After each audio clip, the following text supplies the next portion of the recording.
میرے بھائیوں، آج کے درس میں مختصر طور پہ غلے اناج کی زکوٰۃ کے بارے میں گفتگو کرنا چاہوں گا۔ زکوٰۃ میرے بھائیوں سونے چاندی وغیرہ میں بھی فرض ہے، جانوروں میں بھی فرض ہے، اور فصلوں میں غلے میں اناج میں بھی زکوٰۃ فرض ہے۔ اللہ تبارک و تعالی نے اس کا آرڈر دیا ہے، اور اس بارے میں یہ دو آیتیں جو درس کے شروع میں نے تلاوت کی ہیں واضح طور پہ دلیل ہیں کہ زکوٰۃ غلے میں بھی ہے، اناج میں بھی ہے، فصلوں میں بھی ہے۔ اب کس کس فصل میں زکوٰۃ واجب ہے، اس بارے میں علماء کرام کے مابین اختلاف ہے۔ کچھ علماء کرام کہتے ہیں کہ زکوٰۃ 4 طرح کے غلے میں واجب ہے، گندم میں، جو میں، کھجوروں میں اور منقع میں۔ اور یہ علماء کرام استدلال کرتے ہیں اس حدیث سے جسے امام حاکم رحمہ اللہ نے اپنی مستدرک میں روایت کیا ہے کہ نبی علیہ الصلاۃ والسلام نے جب جناب ابو موسیٰ اشعری اور معاذ ابن جبل رضی اللہ عنہما کو یمن کی سائڈ بھیجا اور انہیں حکم دیا کہ وہاں پہ تم نے توحید کی دعوت پھیلانی ہے، لوگوں کو نماز پڑھنے کا حکم دینا ہے، اور لوگوں کو زکوٰۃ ادا کرنے کا حکم بھی دینا ہے۔ تب آپ نے یہ بھی کہا تھا کہ تم نے 4 طرح کی اجناس سے زکوٰۃ لینی ہے۔ وہ کون کون سی تھیں؟ گندم، جو، کھجوریں اور منقع۔ چنانچہ کئی علماء کرام کہتے ہیں کہ زکوٰۃ انہی 4 اجناس میں سے، جنسوں میں سے لینی چاہیے، باقی اناج میں سے زکوٰۃ نہیں لینی چاہیے۔ امام مالک اور امام شافعی رحمہ اللہ، ان 2 اماموں کا موقف یہ ہے کہ ہر اس غلے، ہر اس اناج، ہر اس فصل میں سے زکوٰۃ لی جائے گی جو فصل، جو غلہ، جو اناج ذخیرہ ہو سکتا ہو اور جسے بنیادی خوراک کے طور پہ استعمال کیا جانا ممکن ہو۔ بادام ہیں، ان علماء کرام کے نزدیک ان میں زکوٰۃ نہیں ہوگی۔ کیوں نہیں ہوگی؟ کیونکہ بادام ذخیرہ تو ہوتے ہیں، باقی پڑے رہتے ہیں، 1 سال 2 سال کو مسئلہ نہیں ہے، لیکن یہ خوراک نہیں ہے، یہ اضافی غذا ہے، بنیادی خوراک نہیں ہے۔ پستہ وغیرہ بھی ایسے ہی ہے، امام مالک، امام شافعی رحمہ اللہ کے نزدیک۔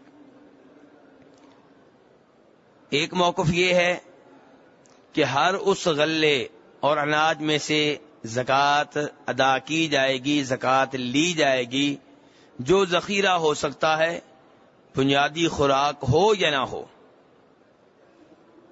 یعنی کہ جو چیزیں ذخیرہ نہیں ہو سکتی ان میں سے زکوٰۃ نہیں ہوگی۔ مثلا مالٹے ہیں، کیا یہ ذخیرہ ہو سکتے ہیں؟ نہیں، یہ ذخیرہ نہیں ہو سکتے۔ کھیرے ہیں، اس طرح کی جو چیزیں ہیں یہ ذخیرہ نہیں ہو سکتی، ان میں زکوٰۃ نہیں ہے۔ باقی ہر اس فصل اور غلے میں زکوٰۃ ہے جسے ذخیرہ کیا جاتا ہے، جو گھر میں کافی دیر تک پڑی رہتی ہیں۔ اور کچھ علماء کرام کہتے ہیں کہ فصل، ہر فصل میں زکوٰۃ ہے، کوئی استثناء نہیں ہے۔ جو بھی غلہ، جو بھی اناج، جو بھی فصل ہے اس میں زکوٰۃ ہے۔ اور شاید وہ علماء کرام جن کا موقف یہ ہے کہ ہر غلہ اور ہر وہ اناج، ہر وہ فصل جسے ذخیرہ کرنا ممکن ہے اس میں زکوٰۃ ہے، یہ موقف دیگر اقوال کے مقابلے میں کافی بہتر نظر آتا ہے۔ باقی حقیقی علم اللہ تبارک و تعالیٰ کے ہاں ہے۔ اب میرے بھائیوں، جس فصل غلے و اناج میں زکوٰۃ ہے یہ زکوٰۃ کب لی جائے گی؟ تو میرے بھائی غلہ اور اناج کا معاملہ سونے چاندی سے مختلف ہے. سونے چاندی میں زکوٰۃ کب واجب ہوتی ہے؟ سال کے بعد. جانوروں میں بھی زکوٰۃ واجب ہوتی ہے سال کے بعد. لیکن فصل غلے اور اناج میں زکوٰۃ کب واجب ہوتی ہے؟ جب کٹائی کی جائے، جب پھل اتارا جائے. اگر ایک باغ میں یا ایک زمین میں سال میں 2 بار فصل کاٹی جاتی ہے تو زکوٰۃ سال میں 2 بار واجب ہوگی. جب بھی فصل کاٹی جائے گی تو اس وقت زکوٰۃ واجب ہوگی. اللہ کہتے ہیں وَآتُوا حَقَّهُ يَوْمَ حَصَادِهِ. اس کے بعد آئندہ ہمارا سوال یہ ہوگا کہ کیا ان میں بھی کوئی نصاب ہے؟ سونے چاندی میں نصاب کیا ہے؟ سونے کا نصاب کیا ہے میرے بھائیوں؟ 7.5 تولے سونا. اگر اس سے کم سونا ہوگا تو اس میں زکوٰۃ واجب نہیں ہوگی. چاندی کا نصاب کیا ہے؟ 52.5 تولے. اگر اس سے کم چاندی ہے تو اس میں زکوٰۃ واجب نہیں ہوگی. کیا غلے اور اناج میں بھی کوئی نصاب ہے؟ امام ابو حنیفہ رحمہ اللہ کا موقف یہ ہے کہ اس میں کوئی نصاب نہیں ہے، جبکہ صحیح بات یہ ہے کہ غلے اور اناج کا بھی نصاب ہے، اور یہی موقف امام صاحب کے 2 شاگردوں کا بھی ہے اور دیگر علماء کرام کا بھی یہی موقف ہے کہ یہاں بھی نصاب ہے. دلیل بخاری شریف کی وہ حدیث ہے جس میں جناب ابو سعید خدری رضی اللہ تعالیٰ عنہ کہتے ہیں کہ فرمایا نبی علیہ الصلوۃ والسلام نے کہ 5 وسق سے کم غلے میں اناج میں زکوٰۃ نہیں ہے. تو نصاب کتنا ہے میرے بھائیو؟ 5 وسق. کتنا نصاب ہے؟ 5. یہ بعد میں بات ہوگی کیا چیز ہے، لیکن یہ تو لفظ تو یاد ہونا چاہیے. 5 وسق نصاب ہے غلے اناج میں. 5 وسق کیا چیز ہے؟ یہ میرے بھائیو 300 سا بنتے ہیں. کتنے سا بنتے ہیں؟ فطرانہ کتنا ہوتا ہے؟ 1 سا. فطرانہ کتنا ہوتا ہے؟ اور وہ 1 سا کلو کے لحاظ سے کتنا بنتا ہے؟ تقریباً 2.5 کلو. تو 5 وسق میرے بھائیو 300 سا ہیں اور یہ تقریباً 20 من بنتے ہیں. 20 من. تو اس لیے غلے اور اناج میں نصاب کیا ہوا؟ تقریباً 20 من. اگر 20 من سے کم آپ کی فصل ہے تو اس میں زکوٰۃ نہیں ہے. شریعت کی آپ آسانی دیکھیں. شریعت نے زکوٰۃ کسی بھی معاملے میں اتنی جلدی واجب نہیں کی. جب زکوٰۃ جب فصل آپ کی، جب آپ کا مال ایک مخصوص مقدار تک پہنچتا ہے تب شریعت زکوٰۃ کا مطالبہ کرتی ہے. جس کی فصل، جس کا غلہ 20 من سے کم ہے، شریعت اس سے زکوٰۃ کا مطالبہ نہیں کرتی. لیکن اگر کسی کا 20 من یا اس سے اوپر ہے تو پھر شریعت کا اس سے مطالبہ ہے کہ اس میں سے زکوٰۃ ادا کرو. اب زکوٰۃ کی مقدار کیا ہوگی؟ 20 من ہے کسی کی فصل، 30 من ہے، 50 من ہے، 100 من ہے، اس میں سے کتنی زکوٰۃ لی جائے گی؟ تو میرے بھائیو، جناب عبداللہ بن عمر، جناب جابر بن عبداللہ، ان دونوں سے احادیث مروی ہیں، بخاری مسلم میں آئی ہیں، جن میں نبی علیہ الصلوۃ والسلام فرماتے ہیں، آپ کی حدیث کا مفہوم یہ ہے کہ زمین 2 طرح کی ہوتی ہے، ایک بارانی، ایک غیر بارانی. بارانی کون سی زمین ہوتی ہے؟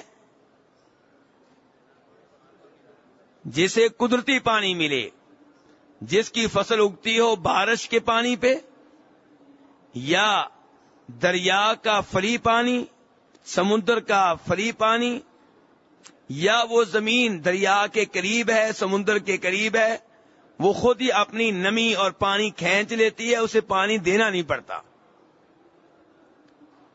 تو ایسی زمین کو بارانی کہتے ہیں. اور اس میں زکوٰۃ کتنی ہوتی ہے جی؟ عشر. کیا عشر؟ عشر کا مطلب کیا ہوتا ہے؟ 10واں حصہ.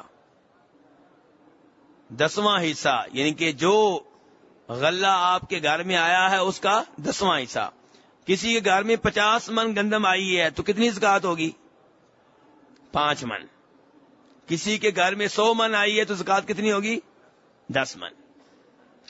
اور فرماتے ہیں نبی علیہ الصلوۃ والسلام، آپ کی حدیث کا مفہوم ہے کہ اگر زمین ایسی ہے جس میں پانی محنت سے دینا پڑتا ہے، اونٹنیوں کے اوپر لاد کر پانی آپ لاتے ہیں اور اس فصل کو آپ کھیتی کو سیراب کرتے ہیں، یا آج کی زبان میں ٹیوب ویل کا پانی ہے، ڈیزل لگتا ہے، پٹرول لگتا ہے، بجلی کا بل ہے، یا دریاؤں اور نہروں کا وہ پانی ہے جس کے اوپر پیسے دینے پڑتے ہیں، جسے کیا کہتے ہیں؟ آبیانہ.